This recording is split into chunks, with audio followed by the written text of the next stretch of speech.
আসসালামু আলাইকুম এভরিওয়ান। যারা মিষ্টি খাবার খেতে পছন্দ করেন, আজকের রেসিপিটা তাদের জন্য।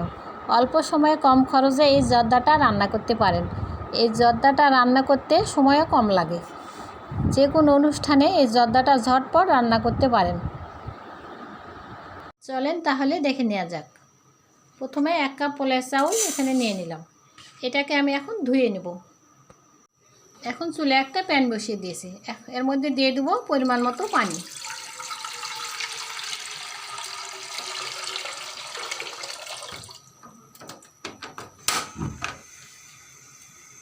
বলক ওঠা পর্যন্ত অপেক্ষা করব।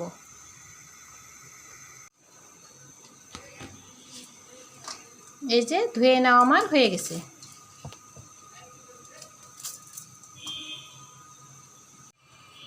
এই যে পানিতে বলক চলে এসেছে। এখন চালগুলোকে ঢেলে দেব, সিদ্ধ করে নেব। বেশি সিদ্ধ করব না, 80% সিদ্ধ করে নেব।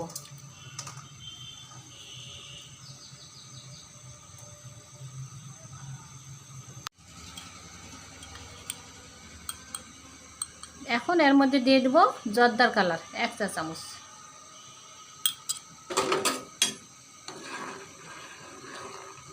সিদ্ধ করে নেব 80%, বেশি সিদ্ধ করা যাবে না। ঘড়ি ধরে 7 মিনিট সিদ্ধ করে নেব।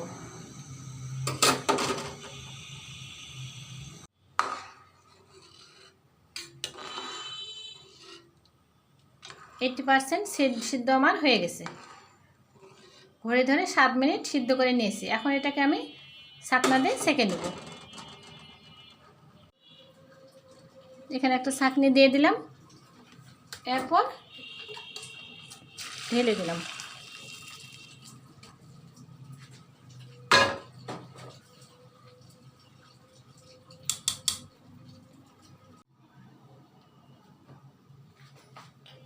এখন জর্দা পোলাও দেওয়ার জন্য একটা মাওয়া তৈরি করে নেব। দিয়ে দিলাম গুঁড়া দুধ 2 চা চামচ, ঘি দিয়ে দিলাম 1 চা চামচ। এখন এটাকে মাখিয়ে নেব।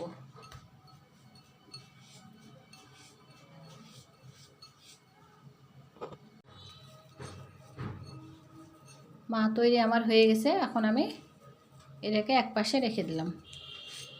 চলে যাব মূল রান্নায়।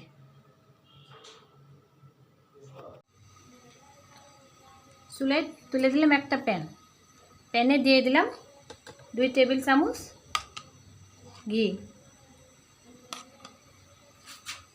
এখন এর মধ্যে দিয়ে দেব কিশমিশ পরিমাণ মতো, দিয়ে দেব বাদাম। দিয়ে এগুলোকে নেড়ে চেড়ে হালকা করে ভেজে নেব।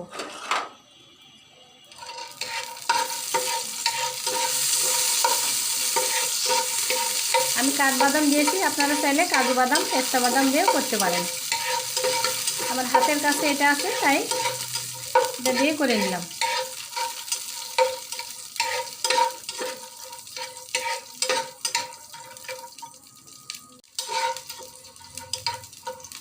এটা হালকা করে ভাজা আমার হয়ে গেছে। এখন এগুলোকে আমি তুলে নেব।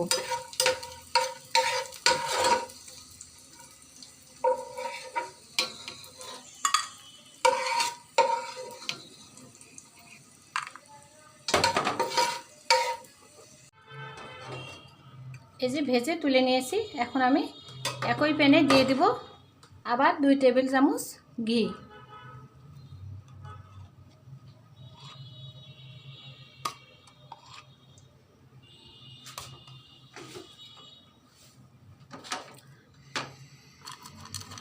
তারপর দিয়ে দেব 2টা ছোট এলাচ, 2টা দারুচিনি।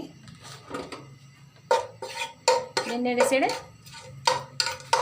চাউলগুলো দিয়ে দেব। সিদ্ধ করে রেখেছিলাম, সেগুলো দিয়ে দিলাম।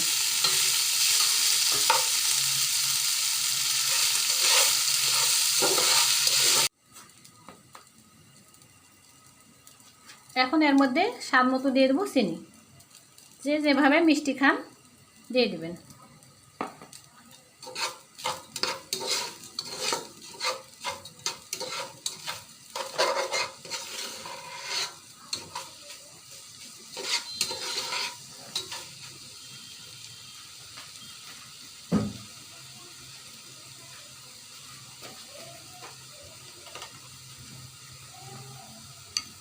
দিয়ে দেবো মালটার রস 2 টেবিল চামচ, সুন্দর একটা ফ্লেভারের জন্য।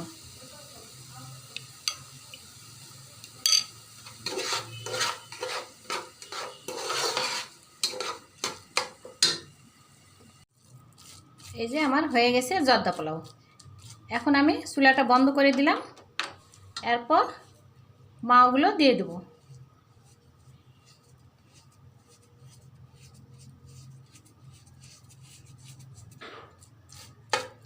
নেড়ে ছেড়ে এর মধ্যে কুমড়ার মোরব্বা দিয়ে দেবো। আমার বাসায় বানানো কুমড়ার মোরব্বা দিয়ে দিলাম।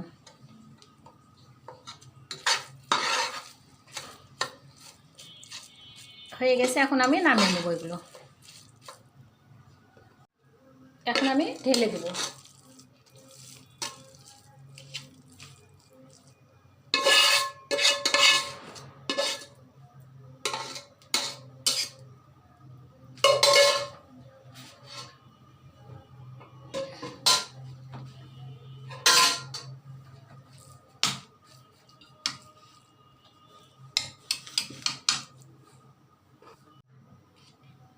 এখন উপর দিয়ে দিচ্ছি মিষ্টি।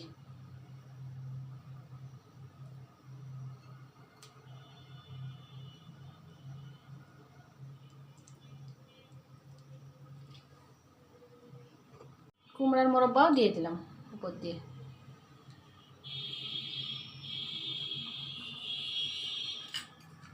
এই যে ভেজে রাখছিলাম যে কিশমিশ বাদাম, সেগুলোও দিয়ে দিলাম।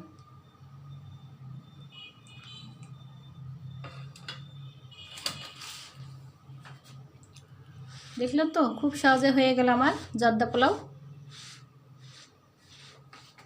আমার রেসিপি যদি ভালো লাগে তাহলে লাইক, কমেন্ট, শেয়ার করে পাশে থাকবেন। আল্লাহ হাফেজ।